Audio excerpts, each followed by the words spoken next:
চলো তোমাদের সাথে শেয়ার করি আমাদের নবদ্বীপকার রথের কথা। আমাদের নবদ্বীপের রথ একটাই বড় রথ বেরোয়, সেটা হচ্ছে গৌরিয়া মঠ থেকে বেরোয়। সেই গৌরিয়া মঠ থেকে রথটা দেখতেই আমরা যাচ্ছিলাম জগন্নাথ দেবের মাসির বাড়ি।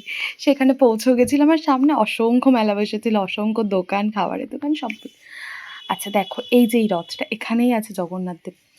এখানে তো ভীষণ মজা লেগেছে আমার, ভীষণ। যেরকম সুন্দর গান হচ্ছিল, ভগবানের গান, সকলে মুখেই গান করছিল, সেরকম মানে একটা জাস্ট আসর বসে গেছিলো। আমার তো অসম্ভব ভালো লেগেছে। দেখো এখানেই জগন্নাথ দেব নামবে এবার ছাতা মাথায় দিয়ে। আমাদের এত সৌভাগ্য, মানে গিয়ে জাস্ট দাঁড়ানোর সাথে সাথে কিছুক্ষণ অপেক্ষা করেই ওনার সাথে দেখা হয়ে গেছে। এত ভালো লেগেছে, সেই মানে কি বলবো, সেটার ভাষায় প্রকাশ করা যায় না। তারপরেই উনি যাচ্ছেন, ওনাকে দেখার পর আমরা চলে গেছিলাম পোড়ামাতালে। আমাদের এখানকার পোড়ামাতালে পরপর পরপর বিভৎস রথ দাঁড়ায়, অনেক রথ দাঁড়ায় পরপর পরপর, আর সেগুলোই দেখতে গেছিলাম। এই যে দেখো যাচ্ছে সামনে দিয়ে একটা বড় রথ টেনে টেনে। ব্যাস, বাই।